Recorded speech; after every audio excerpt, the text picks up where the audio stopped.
Evening. Want to welcome you to another special edition of Monday Night Live. Today we're going to be talking about Juneteenth, and that is a special holiday that was just recently made a federal holiday. And I'm going to approach it from a different way so that you all can begin to understand the importance of this holiday and why we should celebrate it. In fact, I think it's more important than July 4th. But let me go through the story so we can share that with you. We begin off with an understanding like this, that in the summer of 1776, a Congress of elected delegates of the 13 American colonies, fed up with the tyranny of the government of King George III of England, gathered together to proclaim their independence from Great Britain. They were influenced, now you need to understand this, by the first great awakening, first great evangelical awakening that occurred in the American colonies from the 1730s to the 1770s. Religious revivals were held throughout the country, led by notable clergy such as Jonathan Edwards and George Whitefield, and others gave Americans an understanding of the importance of the lives of every human being in the eyes of God. These delegates declared their freedom based upon the belief that governments exist to secure rights granted to every human being by God, and that no government has a right to deny what is freely given to all men by God. Therefore, they said, it was the right of the people to establish governments for the people, of the people, led by the people. And a few years later, this thinking would be codified in another document, the Constitution of the United States. That would establish the United States of America as a nation. And it begins with the words, "We the people," in order to form a more perfect union. Their statement to justify their independence from Great Britain in 1776 has echoed throughout history. That American Declaration of Independence was inspired by religious teaching. We see that in reference to the laws of nature and nature's God in the first paragraph. Further proof is the sentence that it is self-evident that all men are created equal, that they are endowed by their Creator with certain unalienable rights. The delegates define these rights as life, liberty, and the pursuit of happiness. They establish the principle that in the eyes of God, every human being is equal and has a right to life, liberty, and a pursuit of things that give them joy in life. Now, intending to form a government that would respect the laws of nature and nature's God, they listed their reasons to declare their independence from what they said was the tyranny of the government of the King of Great Britain. One of the little-known abuses by King George was an anti-slavery paragraph proposed by Thomas Jefferson. He wrote that King George has waged war against human nature itself, violating its most sacred rights of life and liberty in the persons of a distant people who never offended him, captivating and carrying them into slavery into another hemisphere, or to incur miserable death in their transportation thither. Many of the founding fathers despised slavery, believing in the God-given right of liberty and equality of all mankind. When certain colonies tried to outlaw slavery, King George vetoed the people's will. This statement by Thomas Jefferson criticized the slave trade that King George had supported.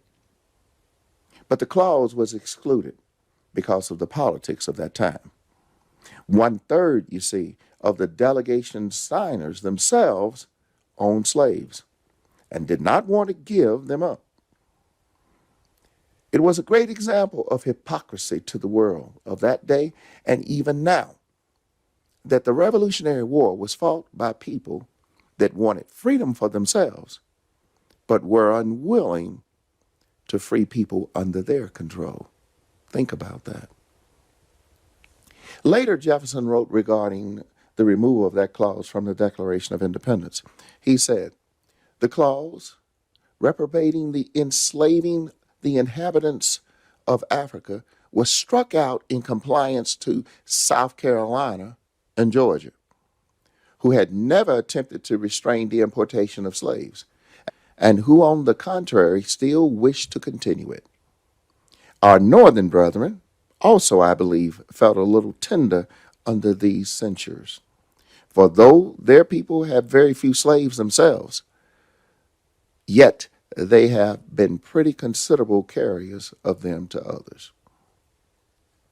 Now, regarding the deletion of the clause, the History Channel states, removing Jefferson's condemnation of slavery would prove the most significant deletion from the Declaration of Independence.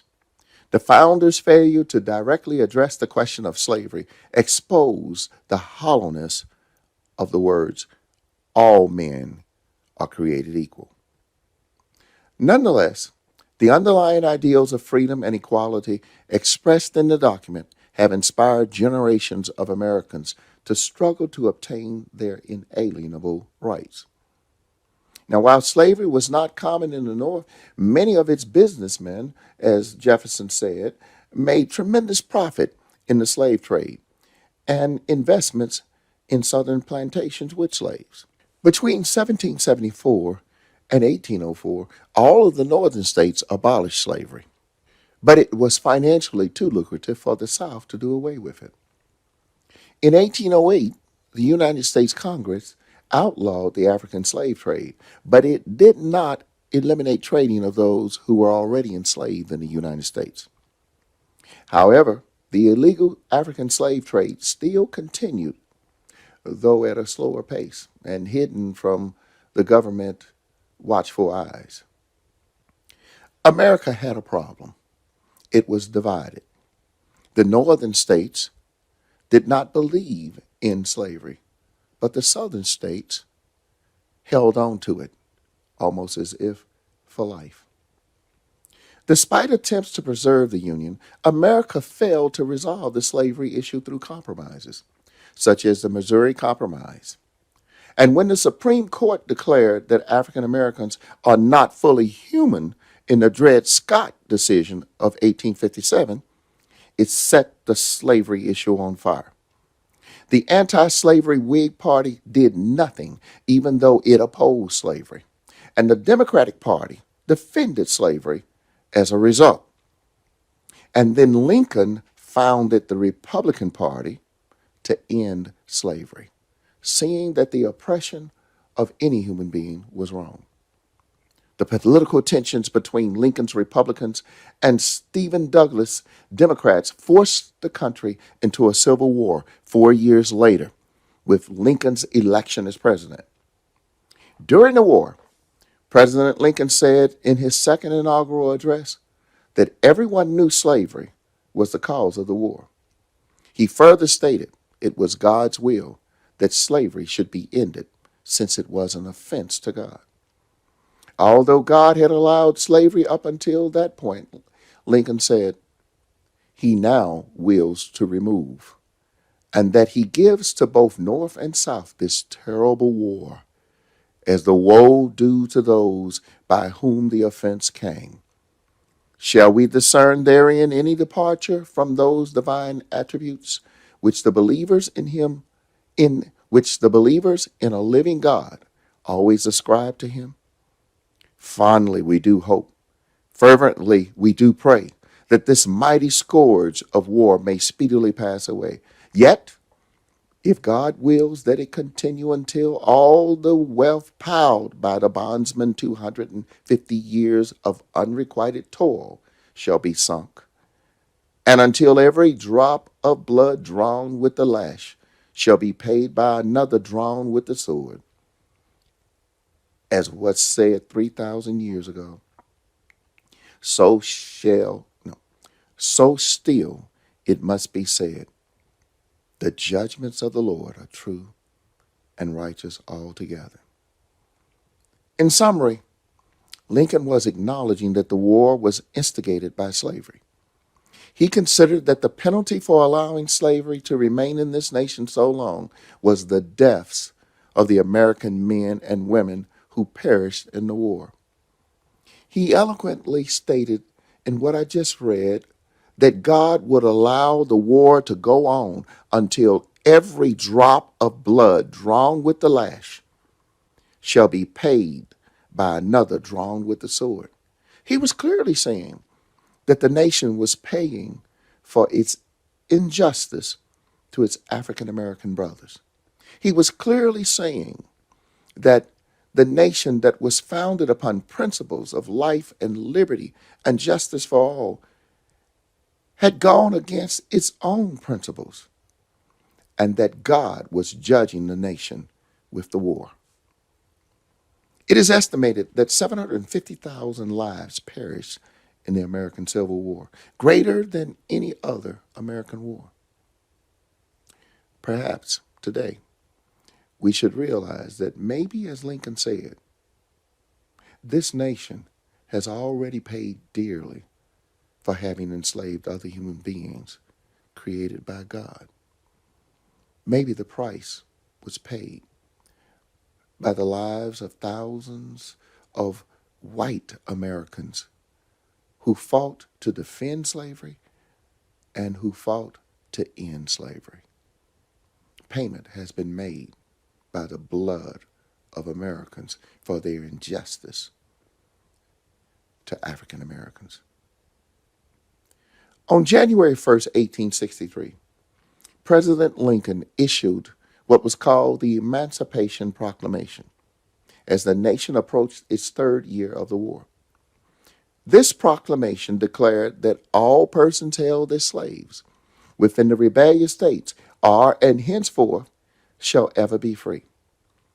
Now, like the Declaration of Independence, this document affirmed the unalienable right of the formerly enslaved people to life, liberty, and the pursuit of happiness like other Americans.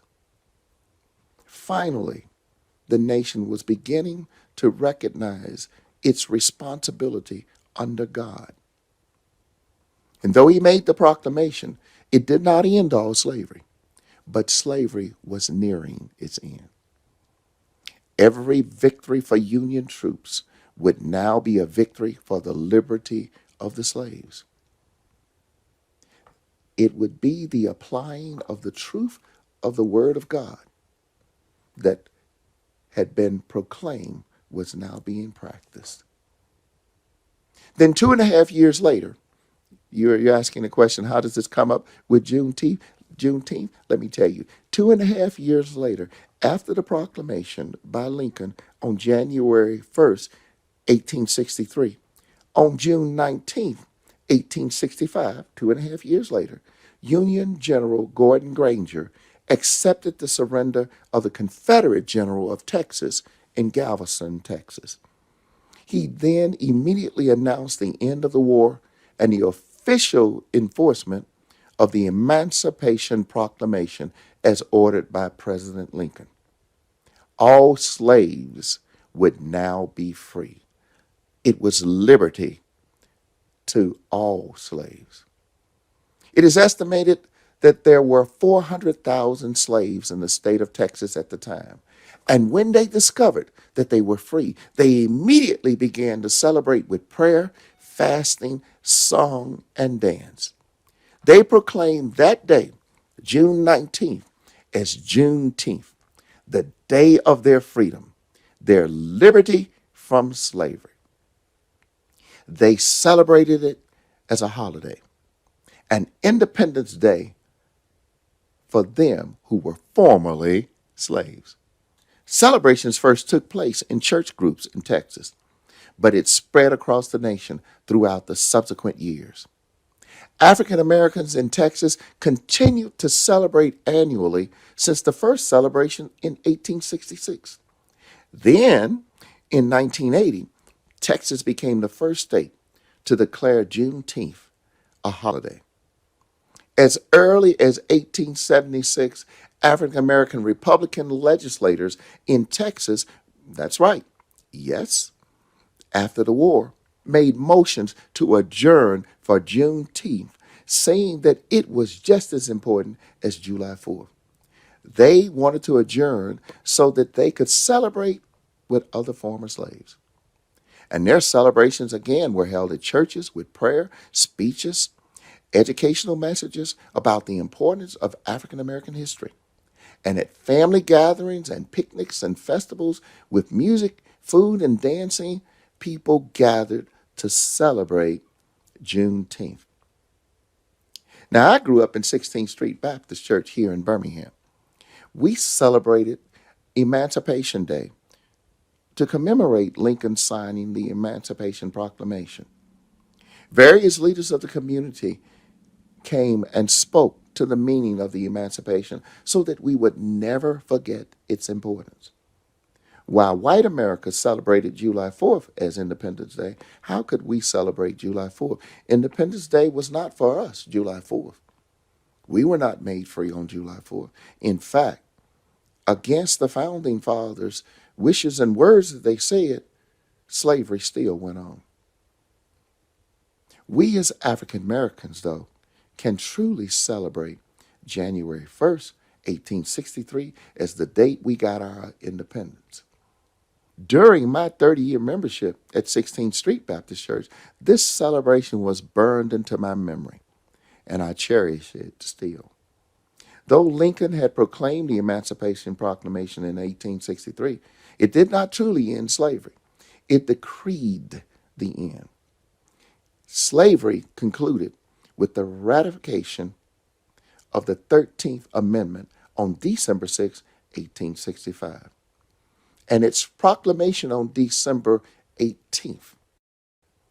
This parallels the Declaration of Independence celebrated on July 4th, 1776. The colonies did not get complete independence from Great Britain until the war's official end, and independence on September 3rd, 1783. So, when we got our true independence from slavery, though it was declared by Lincoln on January 1st, 1863, we did not see the reality of it until Juneteenth, 1865. Truly, it was our Independence Day. Now, this past June 15, 2021, President Biden recognized Juneteenth as a federal holiday. It is the first federal holiday since the recognition of Martin Luther King Jr. Day was declared as a holiday in 1983.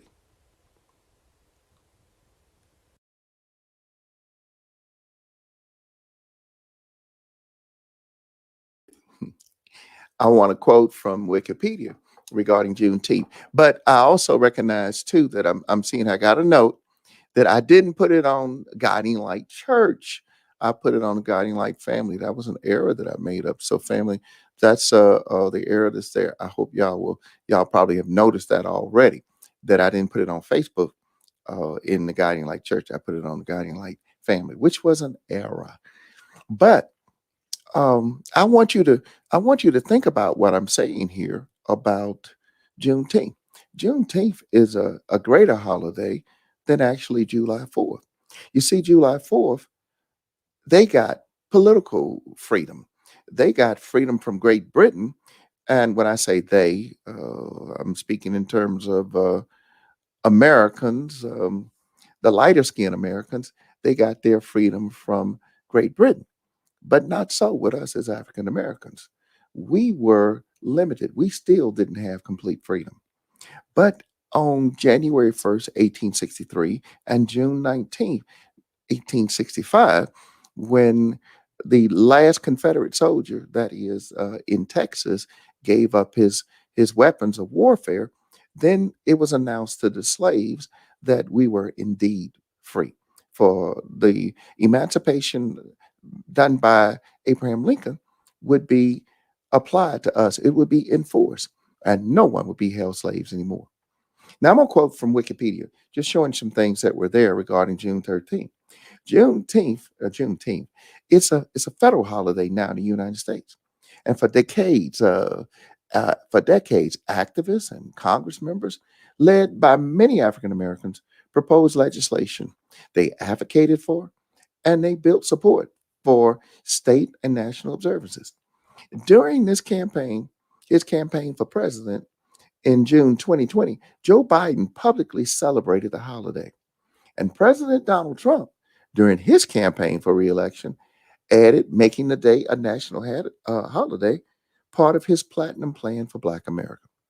And then, spurred on by advocates and the Congressional Black Caucus, on June 15, 2021, the Senate unanimously passed the Juneteenth National Independence Day, establishing Juneteenth as a federal holiday. It subsequently passed through the House of Representatives by a 415 to 14 vote on June 16th. And then, just last week, President Joe Biden signed the bill and made it law on June 17th, making Juneteenth the 11th American federal holiday and the first to obtain legal observance as a federal holiday since Martin Luther King Jr. Day was designated in 1863. According to the bill now, the federal government employees will now get to take the day off every year on June 19th. Or should the date fall on a Saturday or Sunday, they'll get the Monday or Friday closest to the Saturday or Sunday on which the date falls. I'm going to tell y'all something. This holiday is considered the longest running African American holiday, and it should be, because this holiday is really should be the greatest holiday that Americans recognize. It has been called America's second Independence Day. Juneteenth is usually celebrated on the third Saturday in June, and early celebrations consisted of baseball, fishing, rodeos. African Americans were often prohibited from using public facilities for their celebrations, so they often were held at churches or near water. Like I said, it happened with me when I was at 16th Street. We haven't celebrated it at Guiding Light the same way. Um, and perhaps we should make the recognition as I'm doing now. And celebrations have always been characterized by elaborate large meals and people wearing their best clothing. Traditions include public readings of the Emancipation Proclamation, singing of songs like Swing Low, Sweet Chariot, the spiritual songs, things of sort like that. And then uh, reading noted works of African American writers such as Ralph Ellison, Maya Angelou, and then just having a great time. Now, since the federal government has recognized Juneteenth as a federal holiday, I want you to know, I'm telling you, it is just as important as July 4th, perhaps even more important than July 4th. Let me explain why I say it. The colonies declared their independence on July 4th, 1776. And it was on June 19th, 1865, that the religious based ideals of the Declaration of Independence were finally applied to African Americans at the last outpost of slavery. What I am saying here is that the nation said it was founded on all men are created equal, but it didn't even live up to it in its laws until we can say June 19th, 1865. Now, that was indeed a declaration. All things haven't happened like they should yet. But even in July 4th, 1776, when they declared their independence, they were not truly independent from Great Britain. They were still fighting the war. And we as African Americans have been fighting ever since we got free in slavery to be considered equal with others, considered equal to other Americans. Indeed, June 19th is a day of a Declaration of Independence for all African Americans, but even more so, let me tell you, it encouraged all of America to live out its core ideals. And with this Proclamation Act, America became a model for the world. Finally, America that had held up a standard that all men were created equal, it began to try to live up to that standard. And with the recognition of a holiday of Juneteenth, the United States is beginning to live up to the creed that all men are created equal, and that they are endowed by their Creator with certain inalienable rights, and that among these are life, liberty, and the pursuit of happiness. Now, you know as well as I do, African Americans have not had that liberty. Their life has not been considered the same value. But this nation has it as a standard that it should live up to, and no other nation has that. And let us all remember, unless we have righteous people in authority who honor the Creator, like the founding fathers were trying to do, the Creator who has given all men these rights, we will still be subject to see the imposition of injustice in ways yet unimagined. Juneteenth is a time to remember the injustices of government in the past, unconstrained by the word of God. When you think about the southern states, they didn't care what the word of God said.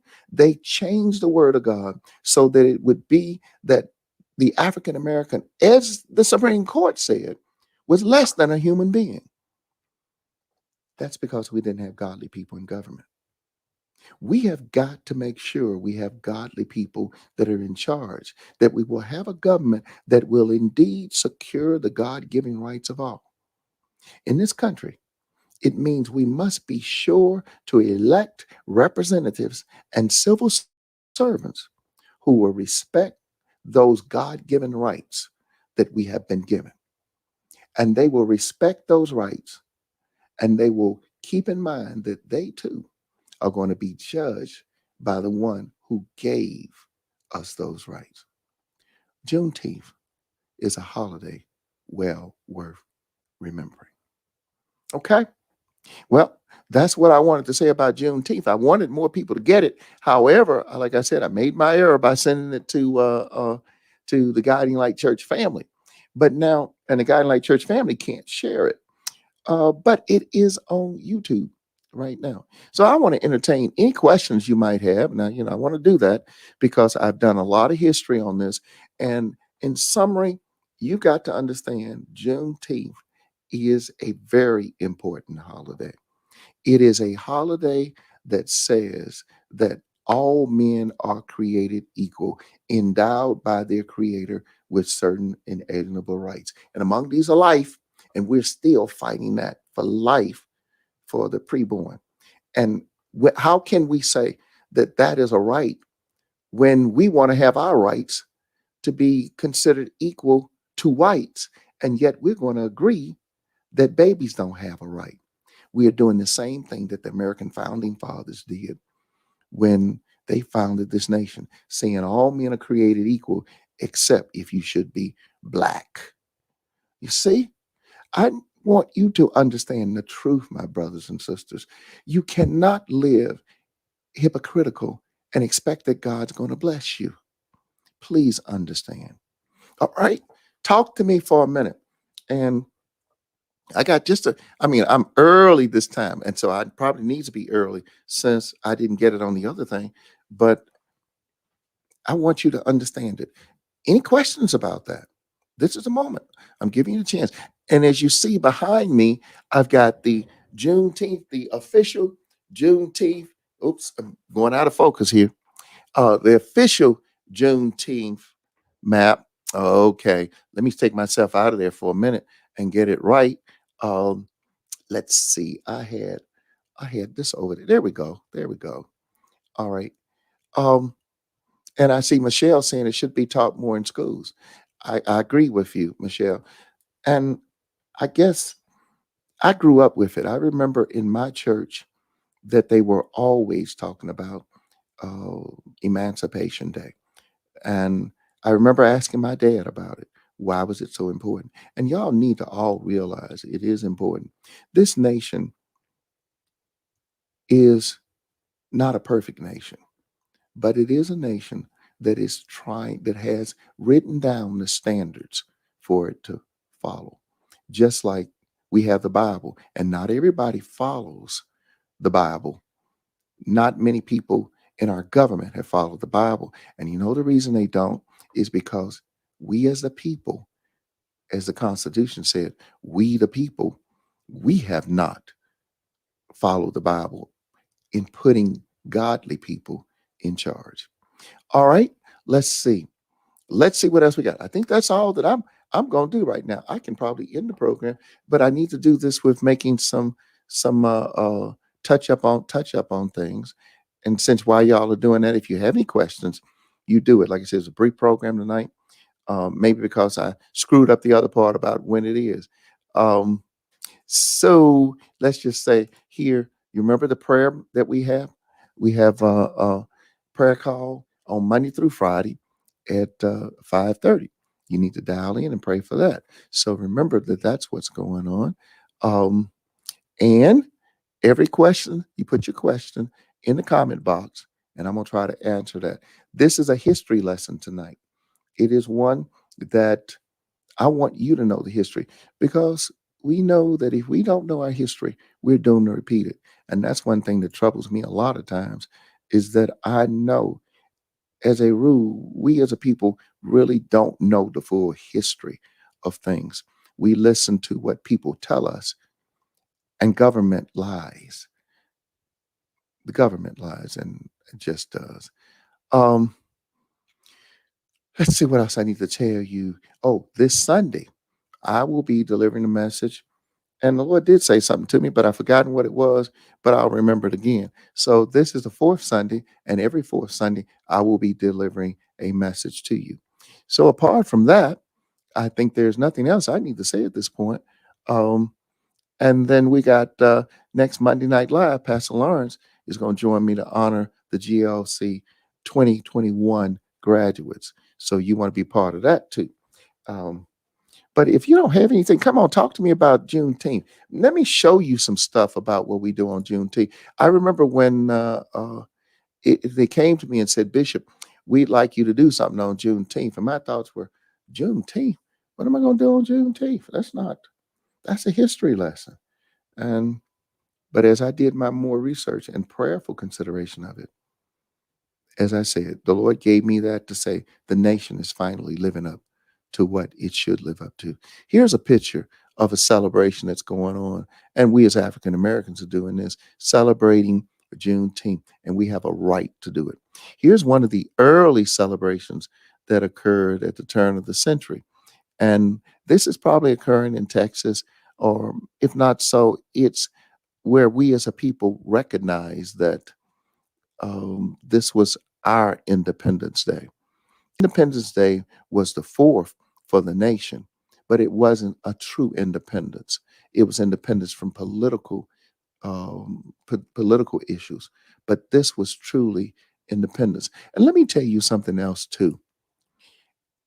Juneteenth should be a remembering. We should be remembering that we got free from slavery, and there's one other country, one other nation that experienced the same type slavery we did. And do you know who that was? I'll give you a moment to think about it. I am sure that some of you can imagine who it was. But this group of people got a proclamation of freedom also when God said, let them go. And you heard what Abraham Lincoln said. Abraham Lincoln said that this nation would pay for slavery, and for every lash of the whip, it would be a life that would be dead on the battlefield. It was paid for because God was judging this nation. I don't want God to judge this nation like he judged the nation of Egypt because of injustices that we put people in place to do. Be mindful of who you vote for. And every act against God, it's going to be paid for. It's going to be paid for. All right. Another celebration we have. Here's a group of people celebrating it also on another occasion. And as I said, behind me, the official Juneteenth flag. There it is. They're celebrating. And that one star probably meant Texas, I guess, at that point. I really don't know. I haven't looked up what that would possibly mean. But that is the Juneteenth flag. And notice how previous African Americans, they understood the value of this country. Frederick Douglass, for instance, was one who made great comments about this nation Though it might not be living up to its creed, it is the only nation in the world that had a creed that said all men were created equal. Martin Luther King, when he marched, he said what he was attempting to do was not make America do something that was against what it said, but get America to live up to its founding fathers' creed. Do not let anybody try to tell you the founding fathers all were racist. They were not. They wanted to do the right thing, but there were those that didn't because of politics. There were the elected officials that were elected to keep slavery alive. Thomas Jefferson, for one, was one who, as you heard his words, did not agree with it, even though he himself was hypocritical. But the state of Virginia did not allow him to have his way. He was an individual, but the state itself fought against him.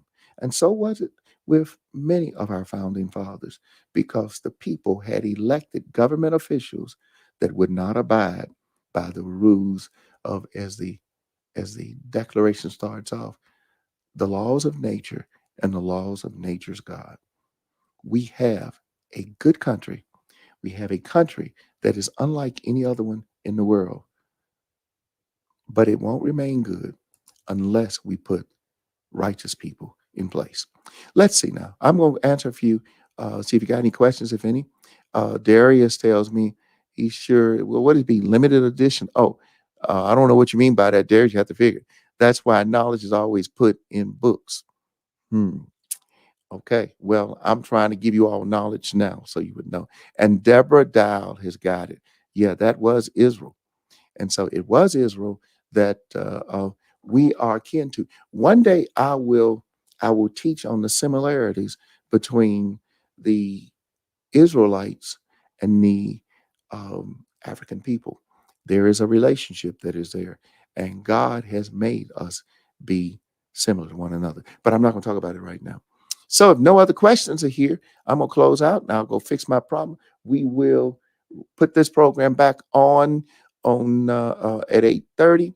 I'll put it on Guiding Light Church so that it'll be found there, and we'll end it up on that, and I will perfect what's going on YouTube at another time. So reminding everybody to look at that. So I'm gonna get ready to take it out so that we can end it and send greetings to everybody that is there. I won't say any more because I'm gonna keep it short. So maybe people will take a look at the program and get a chance to see all of what I think is good information for people to review. So let's get ready. What do I do here? I'm looking for, there it is. I will see you all on Wednesday night, where we're going to continue our discussion of the narrow road. And I hope you're keeping up with that too, so you can see what's going on. In the meantime, I love you all, and you continue to have a great week. Continue to be blessed and know that God loves you. So do I. And guess what? I think I made it tonight too without any problems. We'll see you on Wednesday.